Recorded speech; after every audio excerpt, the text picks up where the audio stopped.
Olá, sejam bem-vindos ao ABQuimcast, mais um canal de comunicação da Associação Brasileira da Indústria Química, ABQuim, para que a gente possa conversar aqui sobre as novidades da química, para entender um pouquinho mais da química brasileira e da indústria química brasileira.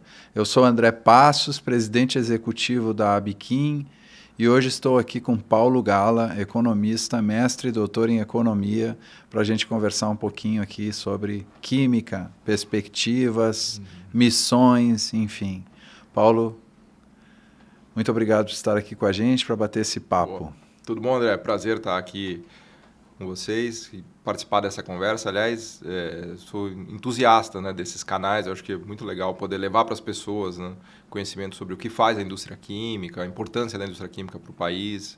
Então, uma honra e alegria poder participar aqui com vocês. Obrigado. Paulo, a gente sempre fala que a indústria química está na vida das pessoas, né? No dia a dia, no cotidiano, em todas as coisas que a gente faz, né? Em tudo que a gente consome para viver, para conviver, para se relacionar, né? Está nas nossas camisas, nos nossos sapatos, na água que a gente toma, no copo que a gente usa para usar, né? Nos produtos de higiene, shampoos, escovas de dente, pastas de dente, enfim, está em tudo, né? Na nossa vida, né? Isso nos ajuda muito a, inclusive, ter mais tempo de vida aqui, né, no nosso planeta, né, Paulo? Então, a gente sempre diz que é importante ter a indústria química no lugar que a gente vive, produzindo no lugar que a gente vive, né?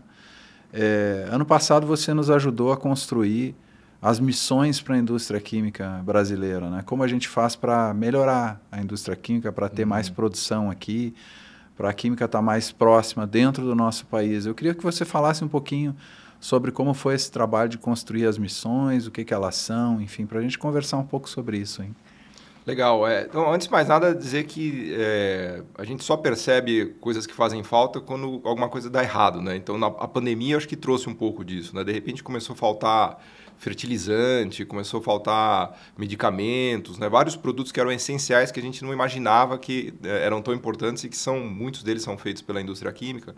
É quase quando você quebra um braço, assim, né? Você não valoriza o seu braço no dia a dia. Quando você quebra o braço, você quebra a perna, aí você fala, meu Deus do céu, que falta que faz, né?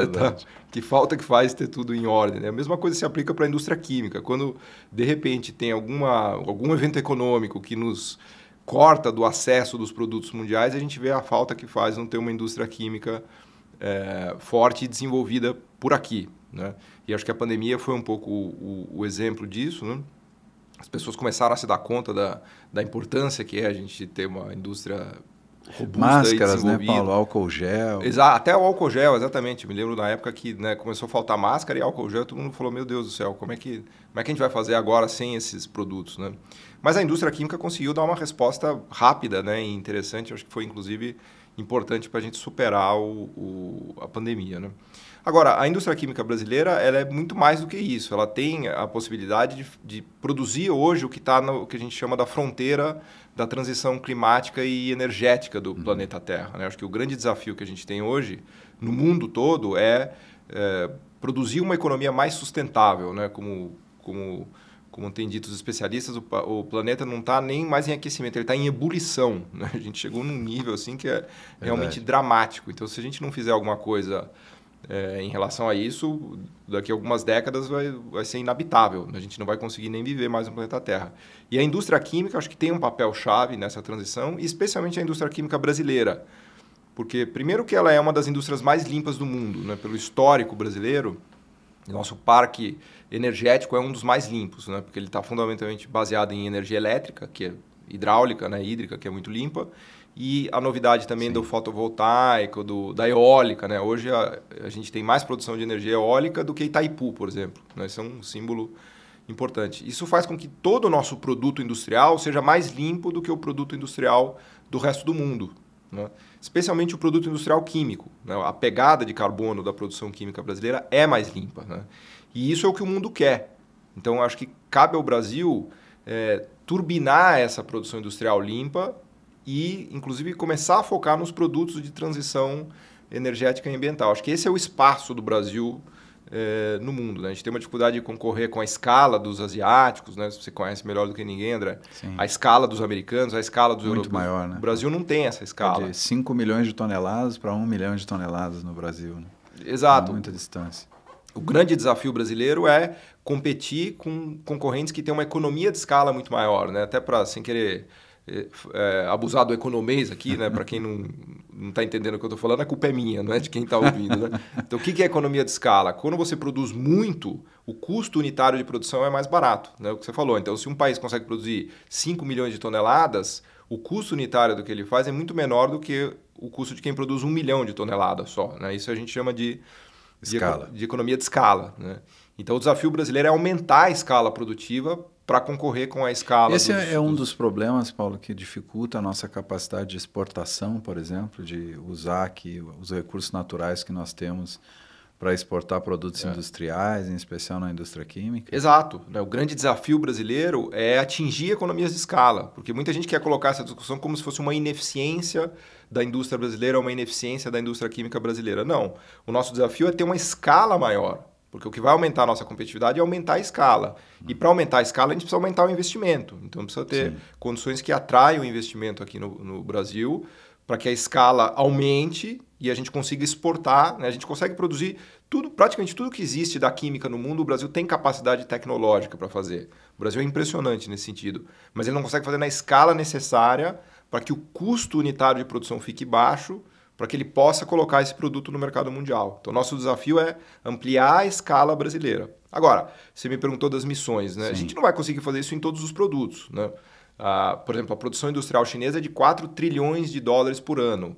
A brasileira é de 200 bilhões. Então, a escala, mesmo que a gente busque mais escala, dificilmente a gente vai chegar nessa escala chinesa. Mas tem alguns nichos em que o Brasil certamente conseguirá ocupar espaço. Né? E aí que eu acho que as missões... Você pode falar um pouquinho sobre esses nichos, Paulo? O que seria? Quer dizer, onde você acha que a gente tem que se concentrar e que condições a gente teria para cumprir aí, né? Etapas que a gente tem que passar para que isso seja possível? Uma discussão que a gente está fazendo, por exemplo, só para fazer um gancho com isso que você está falando, é o tema do gás natural, né? Que é uma das missões que está prevista lá. Né? O gás natural é uma matéria-prima que é base para vários produtos químicos. Né? Esse seria um caminho para a gente melhorar a competitividade, ampliar a escala no Brasil de produção de químicos? Sem dúvida. Eu acho que o gás natural é uma das grandes oportunidades que a gente tem. Muita gente não sabe, mas a gente descobriu também não só um pré-sal de petróleo, a gente descobriu um pré-sal de gás. Exato. O tamanho das reservas de gás natural que a gente tem lá nos postos de petróleo é impressionante. Muito maior do que o que vem da Bolívia, por exemplo, que é o que é mais famoso aqui, né? E o nosso desafio é buscar, usando um palavrão aqui de economês, mas eu já traduzo, o que os economistas chamam de vantagem comparativa adjacente. Tá? O que é essa palavra horrível, vantagem comparativa adjacente? É algo que está próximo do que você consegue fazer, por isso que é adjacente. E a ideia de vantagem comparativa é que você tem habilidades acima da média para fazer aquilo. Então o truque é o Brasil conseguir mapear o que ele está muito próximo de fazer e investir nessas fronteiras. E o gás natural certamente é uma dessas fronteiras, porque é uma energia de transição considerada mais limpa do que o petróleo. É aquilo que está mais perto de mim, assim, vamos dizer. Exato, né? exatamente. É como se você desse um passo, né, ou alguns passos você consegue começar a produzir aquilo. Né? E o desenvolvimento, a melhora de salários, né, o crescimento econômico vem a partir dessa aprendizagem produtiva, né, de conseguir fazer mais coisas de maneira mais eficiente. Né? E acho que o gás natural é uma fronteira por excelência para o Brasil conseguir brigar no mercado mundial. Porque, de novo, né, o ponto é, a gente não vai conseguir brigar de igual para igual em qualquer produto da química. A gente vai ter que escolher produtos em que a gente já tem alguma vantagem. Então, o fato de a gente ter essas reservas de gás natural gigantescas podem tornar a indústria química brasileira muito competitiva. Aliás, foi o que aconteceu nos Estados Unidos, né, André? Sim. A revolução do shale gas americano causou um renascimento da indústria química americana. A indústria química americana, no início dos anos 2000, estava passando por muitas dificuldades também. E o governo vinha investindo, desde o choque do petróleo, em energias alternativas, o Departamento de Energia, o shale gas, né, que é essa descoberta de tirar o petróleo e gás das rochas, né, Não vou entrar aqui na tecnicalidade, porque eu sou um economista tentando falar de química, então isso eu deixo para você. Sim. Mas o fato é que houve um salto na produção de petróleo e gás nos Estados Unidos. Hoje eles fazem mais de 13 milhões de barris dia, que é impressionante, é quase a mesma coisa que a Arábia Saudita, e isso provocou um renascimento da indústria química americana. Hoje eles conseguem competir com os asiáticos, com os chineses, com o próprio Oriente Médio. Então, algo parecido pode acontecer no Brasil. Claro que o desafio é trazer o gás para o território, que não é trivial, porque ele está 7 quilômetros abaixo do nível do mar e 300 quilômetros longe da costa, né? Mas se a gente conseguir construir esses gasodutos... É um grande desafio, né, Paulo? Mas assim, você referiu aí sobre também um ponto em que o governo americano ajudou, né, com pesquisas. Muito. A gente tem acompanhado um pouco do que você escreve, inclusive no seu blog, né, e falou um pouquinho disso, né, da tecnologia associada à exploração do shale gas, que foi muito patrocinada, né, desenvolvida, inclusive, em institutos de pesquisa vinculados ao Estado americano, né? Então, assim, você entende também que há um papel para o Estado brasileiro cumprir nessa missão de trazer o gás natural para a costa brasileira para ser utilizado como matéria-prima e como fonte de energia para a indústria brasileira? E qual seria esse papel, né? Como ele pode ajudar nesse processo, né? Eu faço também essa pergunta porque a gente sabe que a indústria química brasileira ela nasceu no Brasil de uma parceria público-privada, né? Ela foi edificada em 3 partes, 3 grandes parceiros, né? O Estado brasileiro, o capital com sede no Brasil e o capital com sede fora do Brasil, né? Essa combinação está no DNA, na origem da indústria química, né? Então, eu queria, talvez, você falar um pouquinho aí sobre como o Estado, qual é o papel do Estado aí nesse processo e qual é o papel da iniciativa privada também para trazer esse gás e transformar ele em riqueza ainda maior para o Brasil, né? Eu acho que o papel fundamental do Estado é se tornar um indutor desse processo. Ele precisa tomar um risco que inicialmente a iniciativa privada tem medo de tomar. Depois que dá certo, a iniciativa privada vai embora e é como tem que ser mesmo. Lá no shale gas, no começo, muita gente tinha dúvida se a tecnologia era viável. Então, o governo americano teve que fazer empréstimos, colocar dinheiro nos institutos de pesquisa, né? Foi um negócio realmente fomentado pelo governo americano. E depois, quando deslanchou e o custo de produção despencou, a iniciativa privada tomou conta. Algo parecido aconteceu com a energia eólica aqui no Brasil. No começo, ninguém acreditava que os parques eólicos do Nordeste iam funcionar. Quem tomou esse risco foi o Banco do Nordeste e o BNDES. Eles fizeram a maioria dos empréstimos para a construção dos parques eólicos, eles financiavam 70%, 80%. E depois que a coisa se viabilizou, hoje o maior investidor de parques eólicos é a Faria Lima. Então, toda a iniciativa privada, né, você vê, tem várias empresas na Faria Lima que ficam administrando os parques eólicos, que são um sucesso retumbante. Acho que o mesmo se aplica para o gás. Há um desafio muito grande de fazer esse investimento inicial para trazer o gás com os gasodutos. Né, as empresas... A infraestrutura é um desafio, né? É caríssima, porque nós estamos falando de gasodutos que custam 10 bilhões de reais. Né? Então, a empresa que é produtora de petróleo fica com medo de gastar todo esse dinheiro e não ter uma demanda, então ela prefere simplesmente reinjetar o gás, o que também é um problema, porque ela reinjeta mais do que deveria, né? Ou simplesmente exportar o petróleo, né? E os compradores aqui também não vão gastar o dinheiro para construir essa infraestrutura porque eles têm medo da garantia de oferta ao longo do tempo, né? Então tem uma espécie de um descasamento que deveria ser resolvido pelo governo. E os demandantes desse produto ou de qualquer outro assim que em grandes volumes também têm medo de entrar num contrato de longuíssimo prazo e não ter como sair dele, né? Em alguma circunstância de risco, né? De quebra de mercado, enfim. Exato, porque a gente está falando de contratos que são muito grandes, muito volume de dinheiro. Então, imagina 10 bilhões de reais para construir um gasoduto. Então, o fluxo que vai passar aí de gás representa uma demanda gigantesca, uma oferta gigantesca, mas tem muita incerteza para os dois lados assumirem um contrato desse montante. Então, aí cabe o setor público entrar para unir essas pontas. Depois que o gás está fluindo, depois que a gente tiver 10 gasodutos fluindo, tirando todo o gás do pré-sal e trazendo para cá, aí o mercado está construído, o Estado pode se retirar, não vai ser necessário. Né? O desafio é botar essa roda para girar, né? Porque o gás de novo, até uma coisa que eu demorei para entender, que eu acho que é importante explicar para as pessoas, o gás ele pode ser usado como matéria-prima da indústria química. Não é para queimar o gás para fazer energia. Exato. É para dar um uso mais nobre, por exemplo, fazer um fertilizante, fazer pessoal, produtos... quando a gente fala em gás natural, pensa logo no fogão, né? Exato, que você vai ligar o seu fogão. Ou então no aquecedor, no boiler, no aquecedor que a gente tem em casa para esquentar a água, né? E, então acha que é só para pegar aquele gás e queimar e produzir a chama, né? Ou na churrasqueira, né? Lá queimando, o churrascão, enfim, do domingo e tal. Mas na verdade ele serve, né, Paulo, como tu disse, para fazer produtos, né? Para fazer fertilizante, né? Não é só que ele serve, ele é muito nobre, né, André? Isso eu aprendi com vocês da química. Na verdade, a gente tem um tesouro ali de matéria-prima que a gente não utiliza. Quem utiliza é os Estados Unidos, o Oriente Médio, os asiáticos.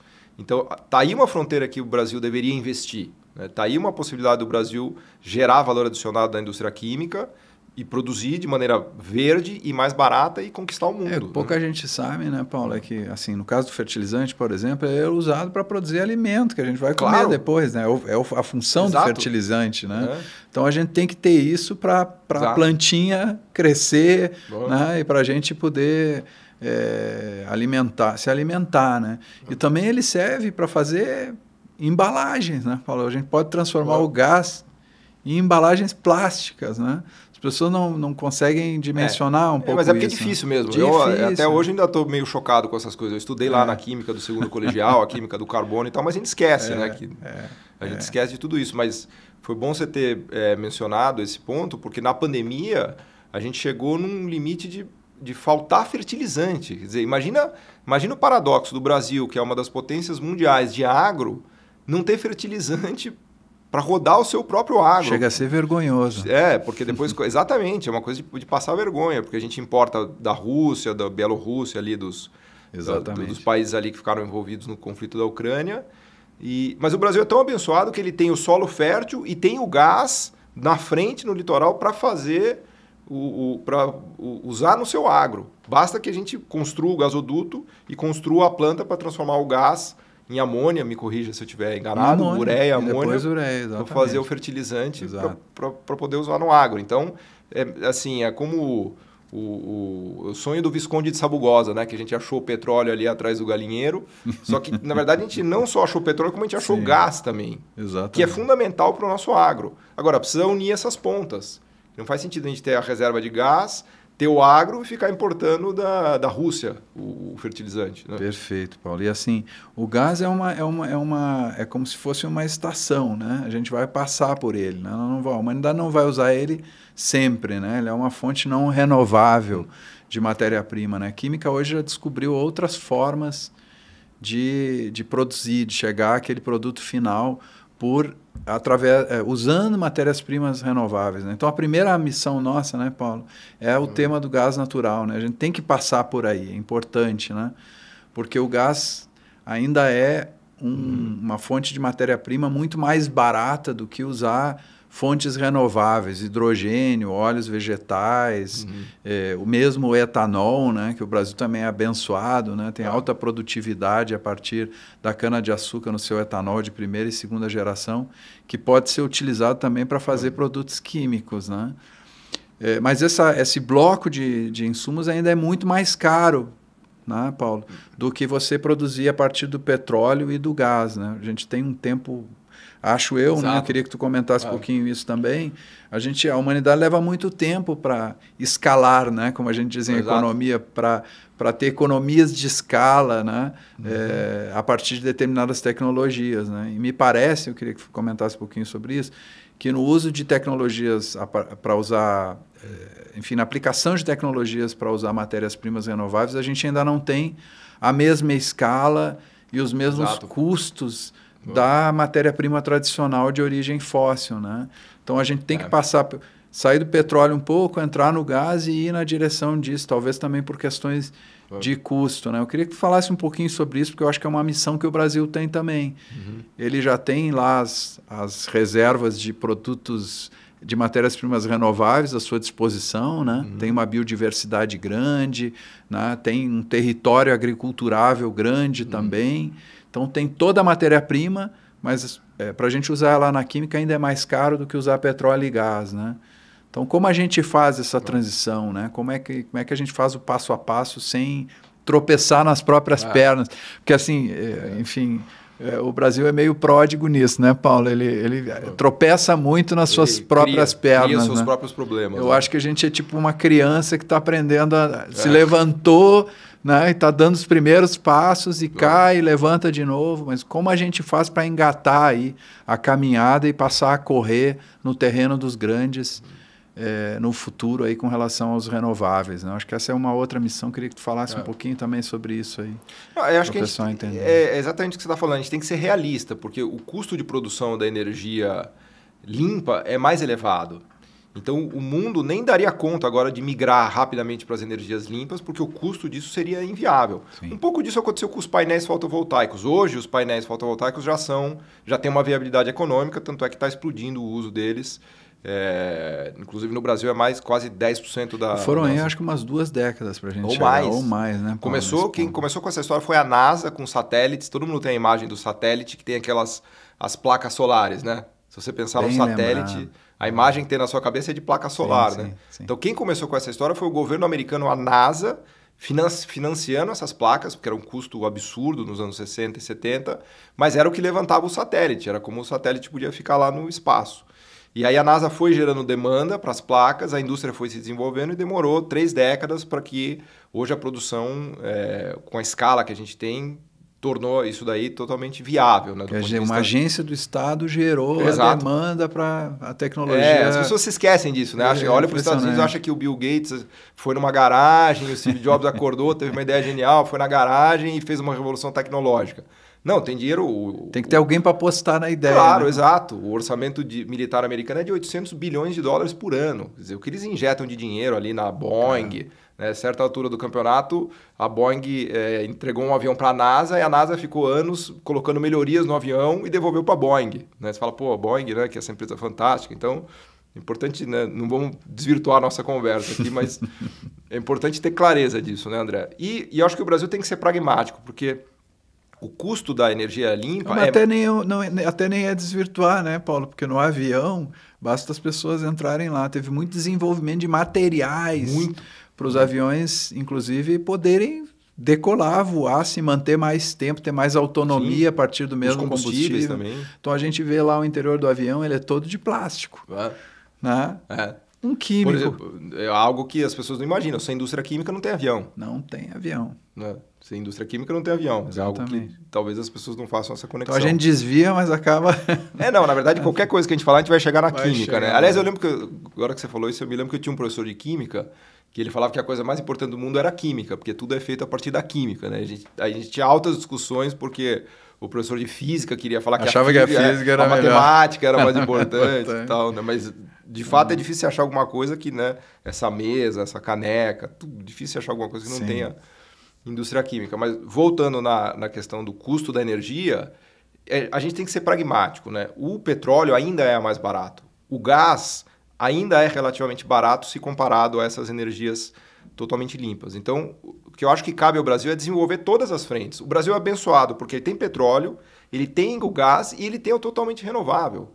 Quer dizer, ele tem o etanol, ele tem o biogás, o biometano, né? Ele tem tudo que é 100% renovável, tem eólico, tem hidrelétrico, tem o fotovoltaico, tem o gás e tem o petróleo. E tem empresas que sabem explorar essas matérias-primas. O Brasil é uma espécie de ele tem todos os elementos para se fazer um banquete.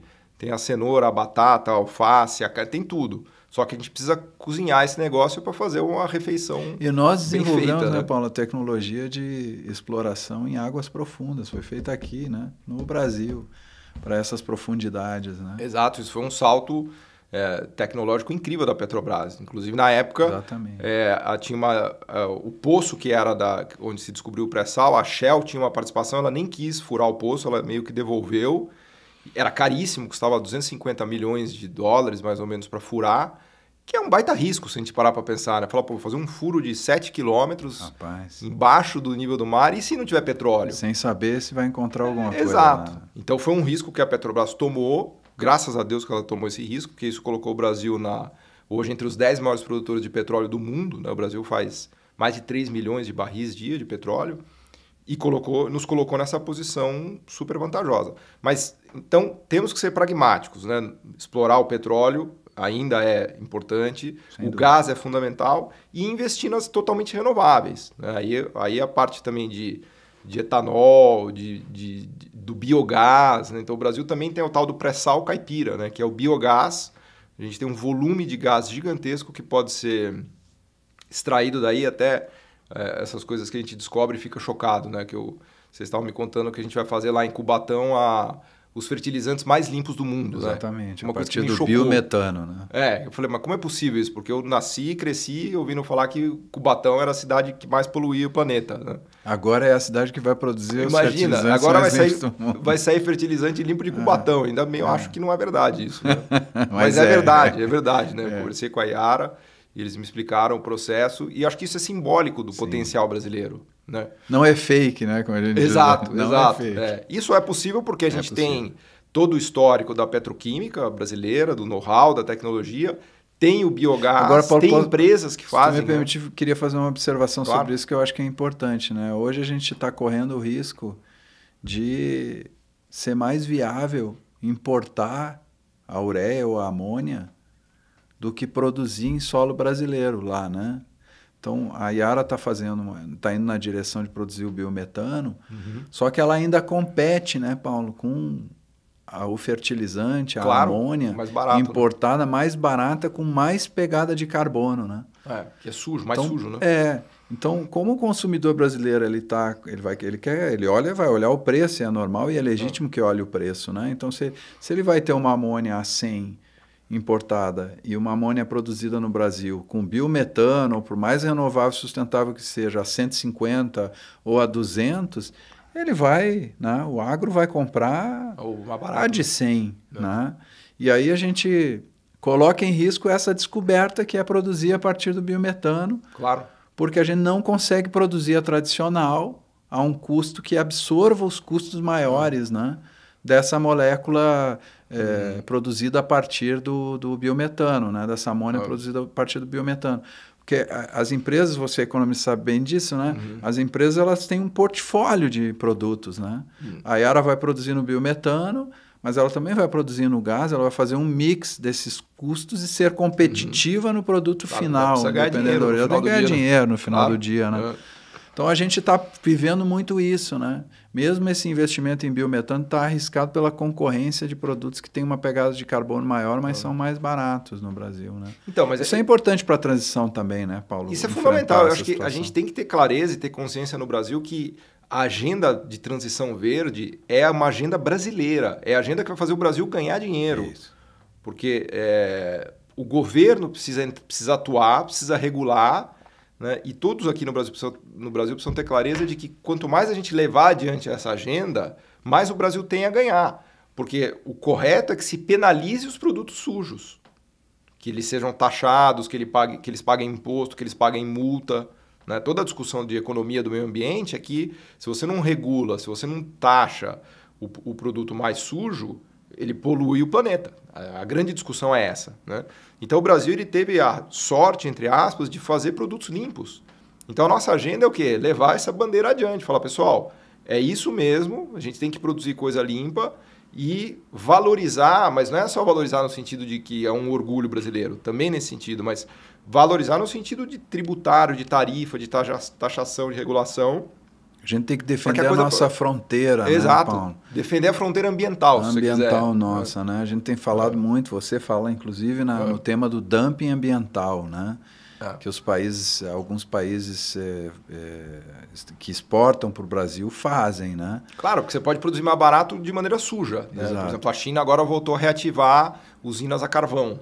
Isso é um problema. Né? Produzir com carvão é o jeito mais barato e mais sujo que existe. Está produzindo amônia, inclusive, com carvão. Exato, com carvão. Quer dizer, um negócio que é extremamente nocivo. Então, volta naquela discussão nossa do custo econômico da energia limpa, do custo econômico da energia que é mais suja e da importância de incentivar e de promover as limpas. E aí o papel do governo é chave. Porque é um pouco, sem querer de novo abusar no economês, é a mesma coisa da discussão do cigarro, você deve se lembrar, né? Sim. Você pode fumar ou não pode fumar? Você tem que discutir de quem é o direito de ter ar puro.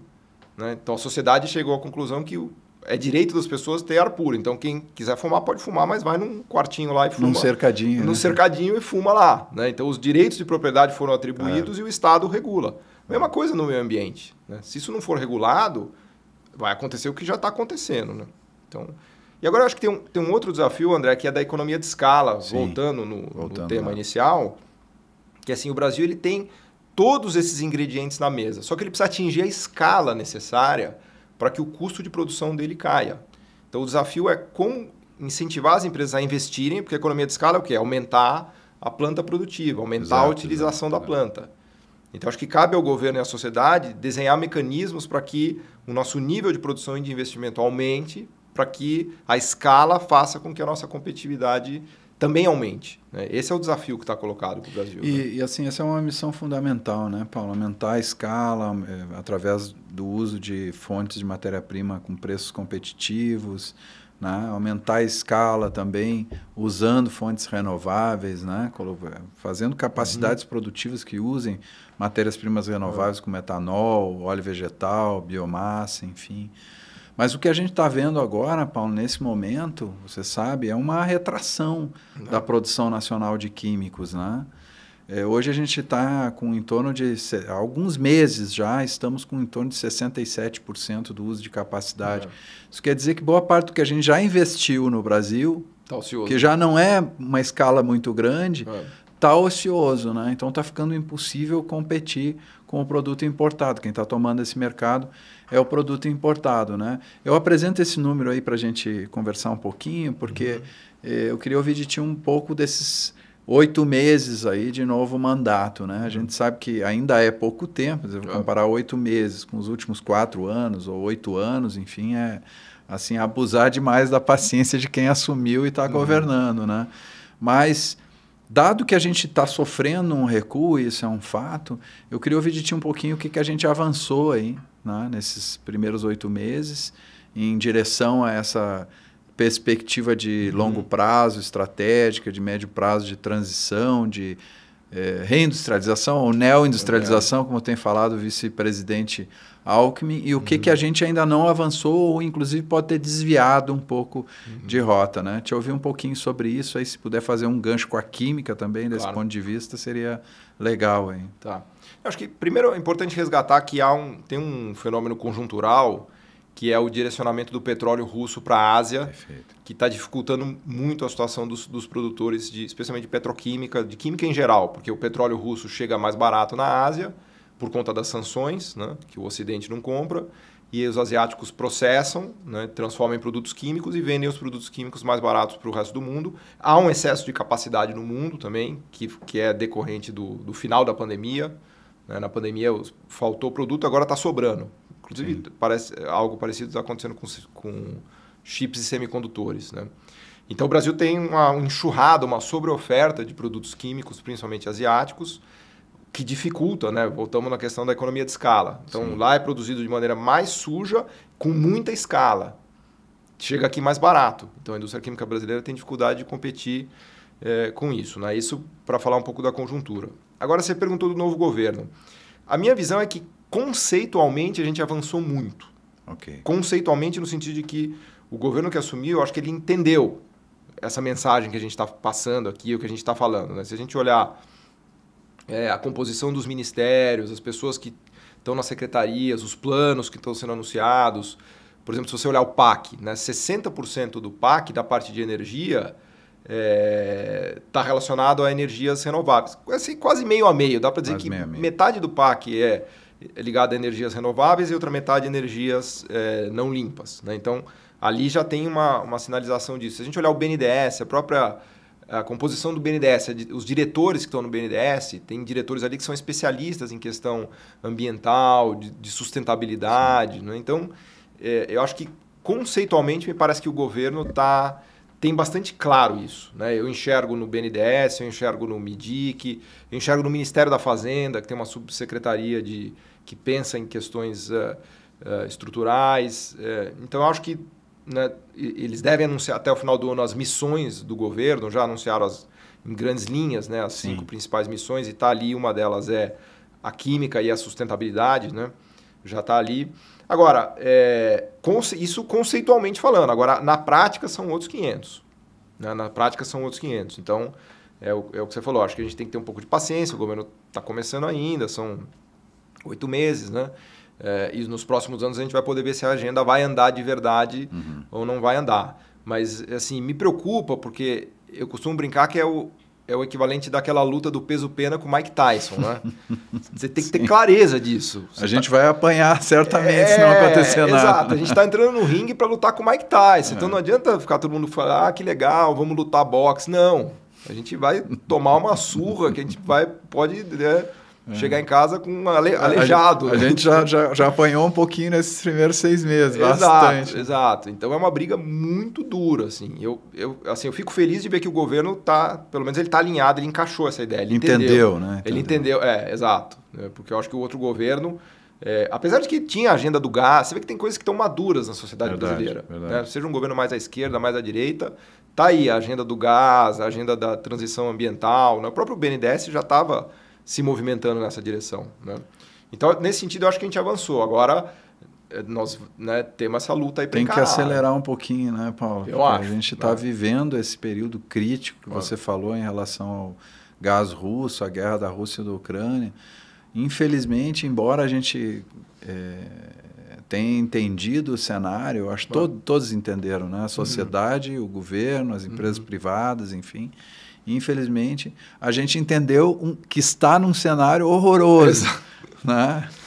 Isso já é bom porque o pessoal podia estar assim, podia estar meio Alice no País das Maravilhas, né? Exato. Distante da realidade. Eu acho que as pessoas entraram na realidade em certa medida, né? Alguns mais, outros menos, mas entraram na realidade. Agora a gente precisa enfrentar a realidade de fato com medidas concretas. Né? O governo, na verdade, ele deu 2 sinalizações também com medidas concretas, especialmente o Ministério da Indústria.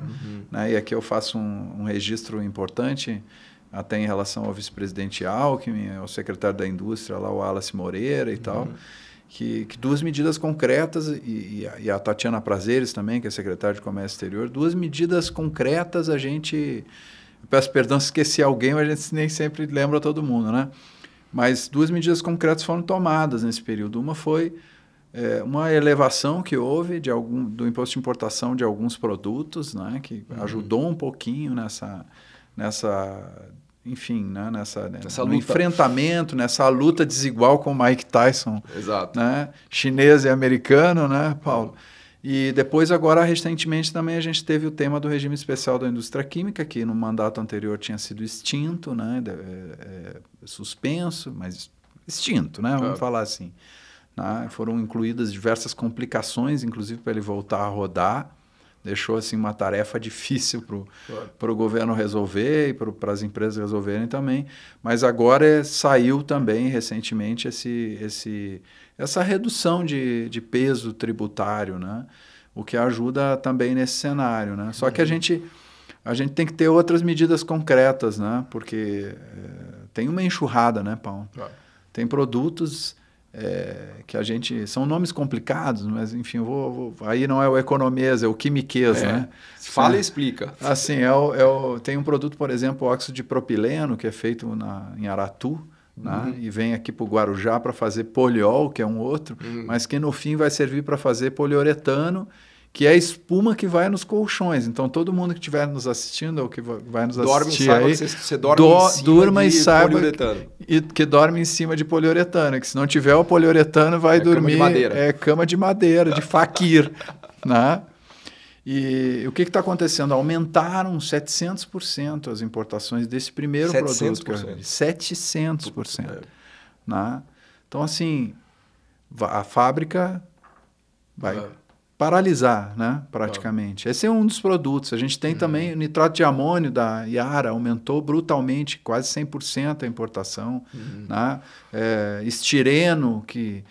Vou traduzir o nome aí, né? Fala o final. Estireno é o produto que vai parar na nossa tinta, que a gente está vendo nas paredes aqui, tem estireno dentro, que é um produto químico. Bate na construção civil inteira. Então, todo mundo que estiver dentro de casa agora ou no escritório e vê uma parede pintada, saiba que tem o tal do estireno lá dentro.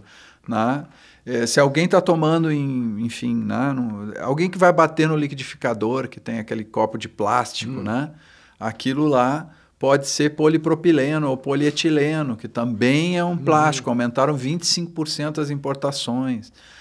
E assim a gente vai, óxido de eteno, que serve para produzir o produto que dá a liga do defensivo do pesticida na planta, né? Então também aumentaram as importações sensivelmente.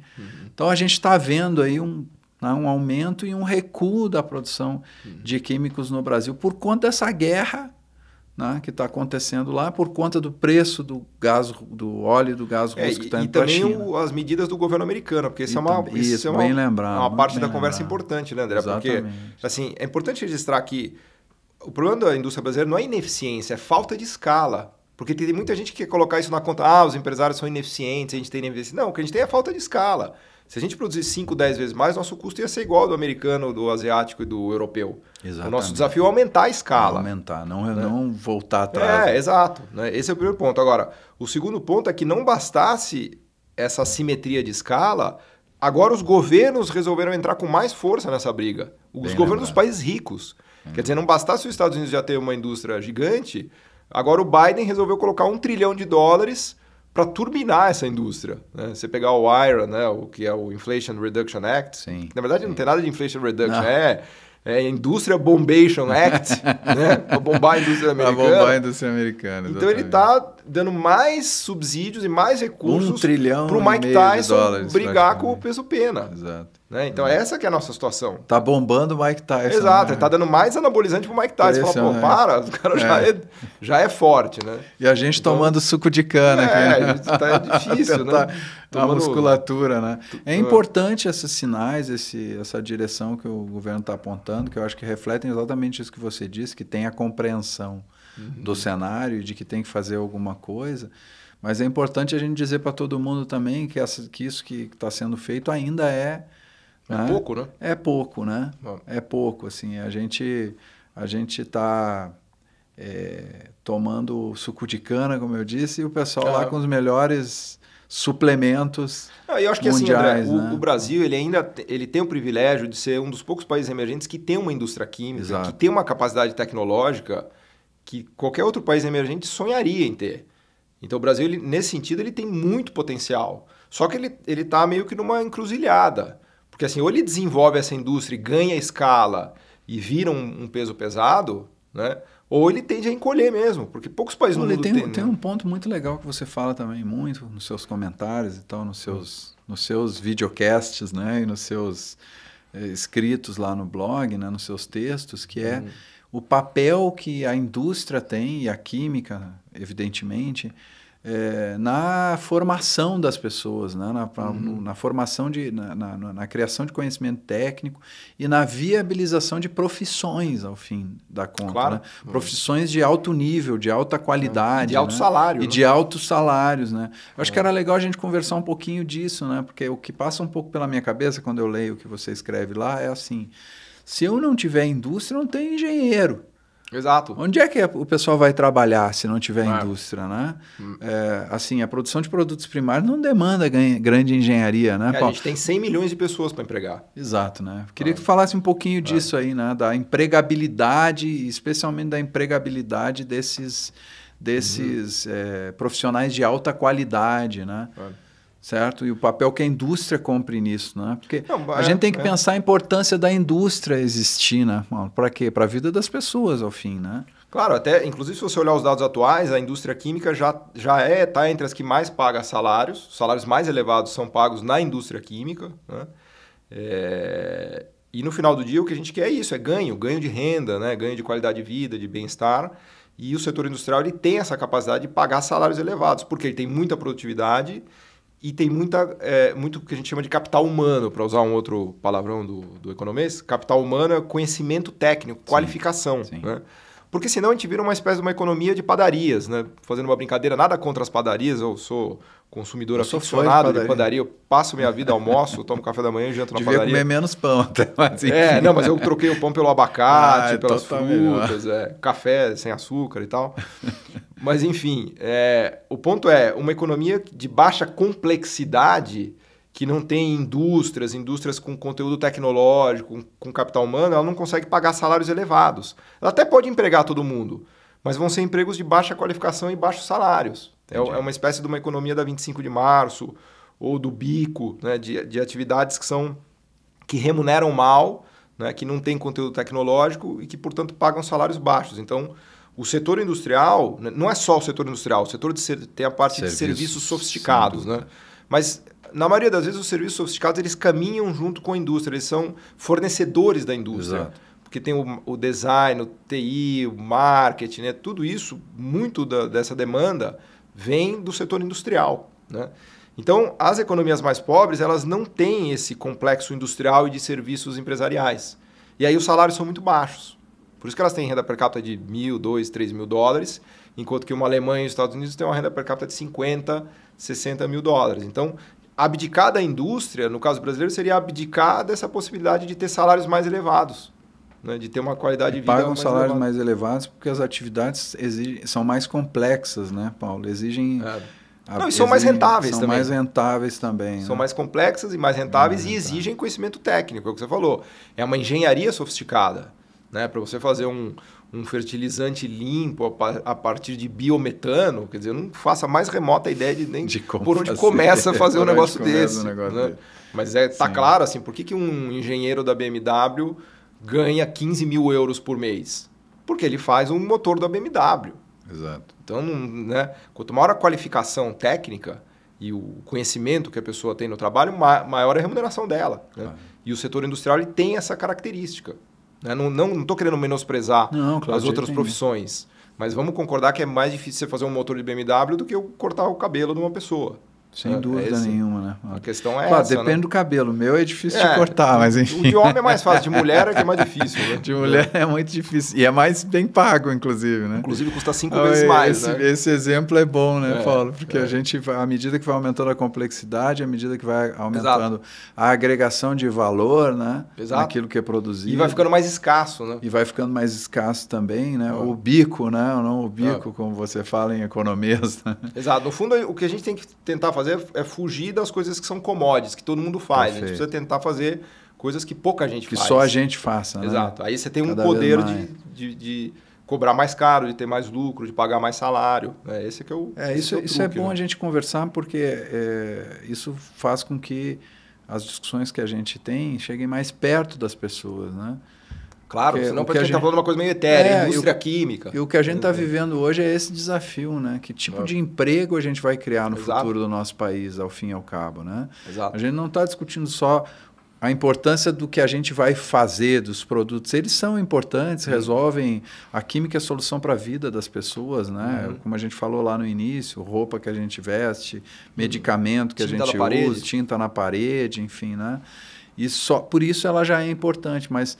ela também abre uma perspectiva de futuro para as pessoas, para o povo brasileiro, para a cidadã e para o cidadão, qualidade de vida, né, Paulo? Então, a gente tem que pensar nesse aspecto. Onde é que vai encontrar emprego um engenheiro formado na USP aqui, ou na Universidade Federal do Rio Grande do Sul, de onde eu venho, ou na da Bahia, no Uber.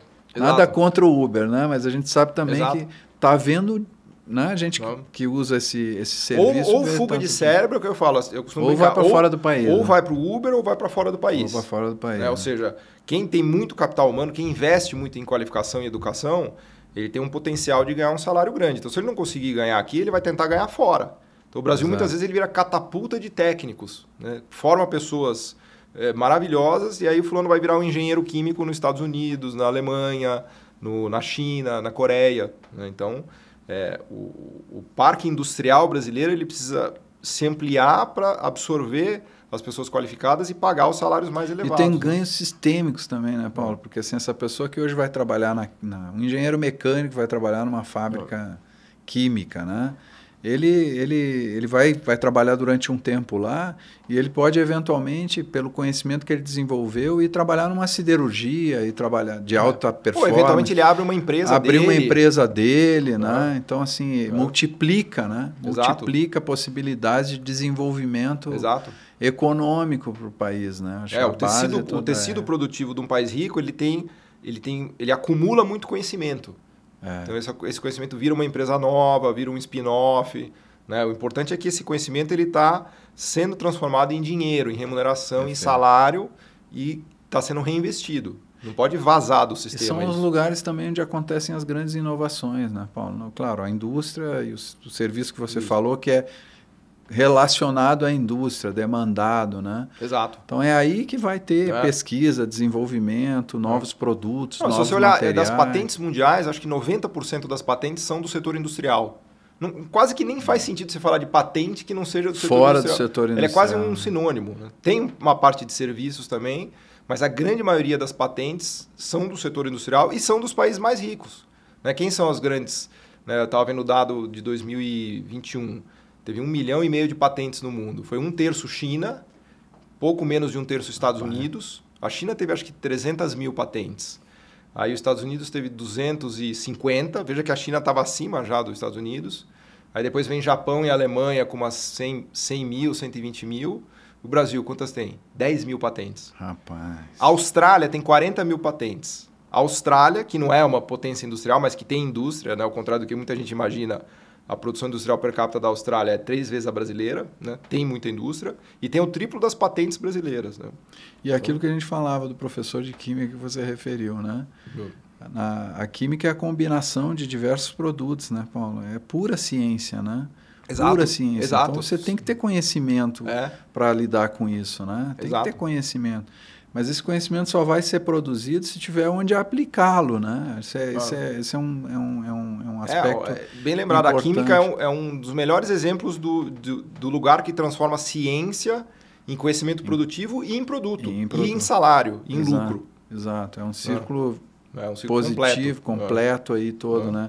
Eu puxei um pouco esse assunto para ver se a gente entusiasma os jovens que eventualmente nos ouvirão a lutar a favor da indústria química brasileira, porque no fim eles vão estar lutando pelo próprio futuro, né, Paulo? Sem dúvida. Onde encontrar, né, esse futuro aí. Então, são engenheiros químicos, são economistas, eu sou economista também como você, né? Encontrei lugar na indústria química, né? Para desenvolver projetos, enfim. Então, dar um depoimento aí também. É um lugar ótimo para desenvolver projetos, né? Eu participei talvez do último ciclo de grandes investimentos na indústria química no Brasil, né? Então, dar um depoimento pessoal também para a gente conversar, né? Conhecedor de camarote. Teve uma ampliação de capacidade muito grande na empresa onde eu trabalhava e eu participei do projeto, né? A gente viu surgir ali, né, uma nova capacidade de produção, né? Analisamos toda a economia, né, do projeto, a viabilidade econômica e tal. Quer dizer, então, os economistas também, né, que querem encontrar lugar para trabalhar, criar, botar na prática projetos, né? Também a gente fazer, aí que estão hoje estudando nas universidades, né, fazer uma chamada aí para que entendam que não é um mundo distante, né, Paulo? É o lugar onde eles vão aplicar as teorias que estão aprendendo hoje, né? Transformar aquilo em ganho. Exatamente, né? Para ver o efeito prático disso. Não, né? Eu acho legal você ter falado isso, André, porque assim, a química é um belo exemplo do que é a riqueza de um país, a riqueza de um setor, né? Que às vezes você fica pensando, por que os Estados Unidos é 5, 6 vezes mais rico que o Brasil? Por que o Brasil tem 10 mil dólares de renda per capita e os Estados Unidos tem 50, 60, a Alemanha, a Suécia, né, o Japão? O que eles fazem que a gente não faz? Justamente essas empresas sofisticadas. Né? A química nos ajuda a entender isso. É claro que, assim, ainda bem que o Brasil ainda tem uma indústria química, por isso que a renda per capita do Marrocos é 5 mil e o brasileiro é 10 mil. 10 mil. Então, se a gente olhar para toda a África, o Brasil está muito bem. Ele é 10 vezes melhor do que toda a África. Né? Agora, a gente está muito aquém desses países que são verdadeiramente ricos. Por quê? Porque eles têm a nata dessa indústria tecnológica. Não só a química, mas a química de todos eles é uma potência, né? E toda a outra parte de eletroeletrônicos, de mecânica de precisão, produtos e bens sofisticados, né? No final do dia, isso que é a riqueza das nações. E né? eles ditam quais são as soluções que a gente vai usar para a nossa vida, né, Paulo? Eles estão na chamada fronteira tecnológica. Exatamente, eles é que vão ditar aí o que a gente vai vestir, o que a gente vai tomar. Pode reparar, o produto mais caro que você usa, provavelmente ele é feito em algum país que não o Brasil. Que não o Brasil. Né? O carro que você usa, o smartphone que você usa, os remédios que você toma, o exame de saúde que você faz no laboratório é de uma máquina que vê... Né? Repara, o seu maior gasto, se você fizer o seu orçamento pessoal e ranquear, você vai provavelmente ver que 40%, 50% da sua renda você entrega para um país rico. Muito provavelmente. Né? Por isso que ele é rico. Porque ele pegou metade do que você ganha. Né? Então a ele gente tem a tá habilidade falando, de pegar metade do que você ganha. A gente está falando um pouquinho também do controle do nosso destino enquanto país, né? Claro. Da gente tomar na nossa mão as decisões sobre para onde a gente quer ir, né? Qual é a sociedade que a gente quer. A pandemia mostrou um pouco isso também, né? Sem dúvida nenhuma, né? Então, assim, química também é a gente decidir sobre o futuro do nosso país. Investir no futuro. Investir no futuro. Porque tem ciência, tem tecnologia, tem... Inclusive a arrecadação tributária, né, André? É um ponto importante que a gente falou. É um ponto importante. Nesse momento de preocupação fiscal, a química tem uma carga tributária gigante. Né? Porque ela tem essa capacidade de pagar, isso está onerando ela. É a indústria que mais paga tributos federais, né, Paulo? Então isso mostra a rentabilidade, né, e a eficiência que tem a indústria química brasileira. Fala, ela é ineficiente, então como é que ela consegue pagar tanto imposto e pagar os salários mais elevados? Exatamente. Isso é uma prova cabal de que ela é eficiente. Se você tirar essa indústria do país, tem que pensar que vai ter uma parte... Vai ter um buraco fiscal enorme. Um buraco fiscal enorme, né? Isso inclusive, está aprovado na prática, né, Paulo? Você acompanha toda a nossa discussão do regime especial da indústria química desde 2021. As né? contas de perda tributária. Meu Deus, já passou um tempo gigantesco, né? E lá a gente fez contas, você ajudou a construir essas contas junto com o Guilherme Magacho, né, na GV, apontando que se essa elevação tributária fosse feita com a extinção do regime, o próprio governo ia perder a arrecadação, né, Paulo? E isso aconteceu, né? Isso aconteceu no primeiro semestre desse ano, com o REIQ já não existindo, e no último semestre do ano passado, mas no primeiro semestre caiu 2 bilhões de reais. Porque a atividade econômica desaparece, o imposto desapareceu, né? Então era uma coisa que a gente dizia e diz ainda para os governos, né? No governo do Rio Grande do Sul, por exemplo, lá no estado do Rio Grande do Sul, teve uma queda de ICMS de 1 bi. Caramba! Né? Só num estado. Na Bahia foram mais 500, 600 milhões de reais. Porque é difícil, a padaria não consegue gerar esses impostos. Não gera. Nada contra a padaria, mas é difícil. Mas não gera, não tem como gerar, né, Paulo? E nem deve, né? Porque na ponta final lá do consumidor e tal, do produto do dia a dia, da cesta básica, né? A gente deve ter um cuidado maior em não sobreonerar esse produto. Claro. Num país que tem as tamanhas desigualdades do Brasil, né? Então... O que a gente diz esses setores pagam tributos, né? A gente tem que só que dosar para tirar a amarra e deixar que eles produzam mais. Claro, né? Se a gente dobrasse e triplicasse a produção, eles iam pagar muito mais. Pois não te parece que esse é um pouco o caminho? Quer dizer, mudar um pouco a mentalidade, né? Claro. Do Estado brasileiro, especialmente daqueles setores que são responsáveis pela arrecadação de tributos, né? Receita Federal, Tesouro Nacional, no sentido deles pensarem muito mais em aumentar a base sobre a qual arrecadam do que o percentual do imposto. Claro, né? Eu vou te dar um exemplo. A China, em 1980, ela exportava 20 bilhões de dólares por ano. Hoje ela exporta 2 trilhões e meio de dólares por ano. Então ela foi de 20 para 2 trilhões e meio. Bom, imagina o que se paga de imposto hoje em cima desses 2 trilhões e meio. É infinitamente mais do que se pagava nos 20 bi. Então a aposta na escala que é exatamente a aposta que você está falando, que é a aposta acertada. Né? A gente precisaria... Imagina se a gente conseguisse dobrar ou triplicar a produção química brasileira. Aliás, a aposta que o governo americano está fazendo com o Inflation Reduction Act. Isso. Isso, né, Paulo? Dizem as contas deles lá, isso é público, tá? Eles vão recuperar todo o imposto, né? no aumento 1 trilhão e meio, mais ou menos, de investimento do governo e 11 trilhões em 10 anos de retorno. É a conta que eles estão fazendo. Assim, exato. A gente também tem que mudar a mentalidade. Porque senão a gente fica muito pegando, fica na conta de padeiro, né? A gente tá fazendo sacanagem com as padarias. Não, mas é isso. A gente vai tanto na padaria. Se alguém estiver nos ouvindo na padaria, nós vamos apanhar hoje. Não, mas isso é porque a gente passa o dia na padaria, então a gente fica com isso na cabeça. Então é assim, aquela continha de eu fechei, né? O dia exato. E tal, dia a dia, olhando o dia a dia, sem olhar a perspectiva de frente, e aí o caminhão está vindo atrás e pode nos atropelar e a gente perde o que tem e não ganha o que poderia ganhar. O que vai resolver a questão tributária brasileira de fato é o crescimento, a expansão do crescimento. Se a gente voltar a crescer 3%, 4% ao ano, a questão fiscal brasileira está resolvida. Assim, não tem segredo. O difícil é conseguir crescer 4% ao ano, mas se crescer 4%, a arrecadação vai embora. Mas tem que ter alguns compromissos, eu acho, né, Paulo? Embora você tenha falado que uma das dificuldades do novo regime especial que foi regulamentado agora é aquela relação de contrapartidas, algumas meio... Né? E aí é que está o problema, algumas extrapolaram o limite do razoável, mas eu acho que um novo modelo poderia ser exatamente esse de um pacto público-privado, né? Onde o Estado diz, olha, eu vou ser um investidor... Sim. Abrindo mão de uma parte do que eu para ganhar lá na frente, que eu potencialmente poderia arrecadar, né? Porque é um imposto que nem existe, né? Mas em troca eu vou dar, em troca você vai me dar um investimento, né? Então eu viro sócio no teu investimento por um período e depois viro sócio no teu ganho também ali na frente com uma arrecadação sobre um volume de vendas, sobre uma escala de produção que não existia, né? Não, e especialmente se for na direção que o Estado quer, de energias verdes, limpas, né? Coisas que atendem, né? Que aliás é um pouco o espírito das missões que a gente desenhou. Atendem demandas da sociedade, né? A gente não falou mais do saneamento, né? De bioprodutos, né? Que são questões que têm demanda social por isso. Né? Claro. Então olhar ali uma empresa e dizer assim, olha, por exemplo, aqui a gente já está, né, pensando alto, né? Você produz a partir de insumos tradicionais, eu estou vendo e tal.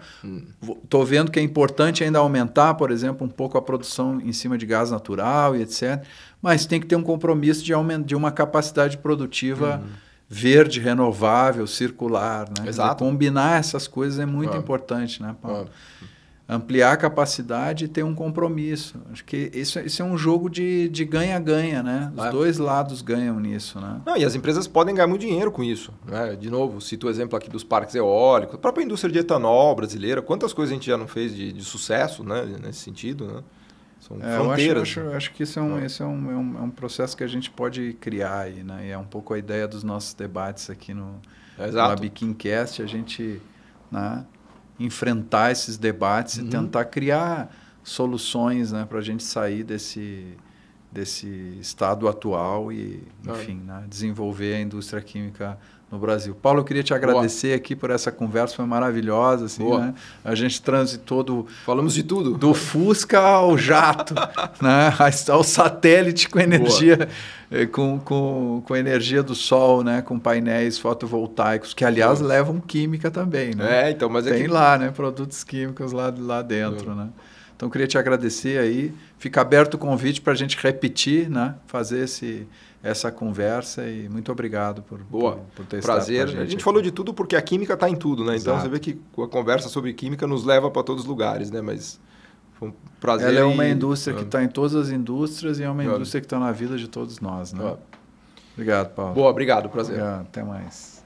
Queria agradecer a todos os que estão nos vendo, né, e chamá-los todos para acompanhar a Biquim nas nossas redes sociais, né, em todas as redes aí que vocês acessam, né, YouTube, Instagram, Facebook, TikTok, né, todas as redes sociais aí da Abiquim, né? A Abiquim é a indústria das indústrias, ela também é a indústria que está presente na vida de todos nós.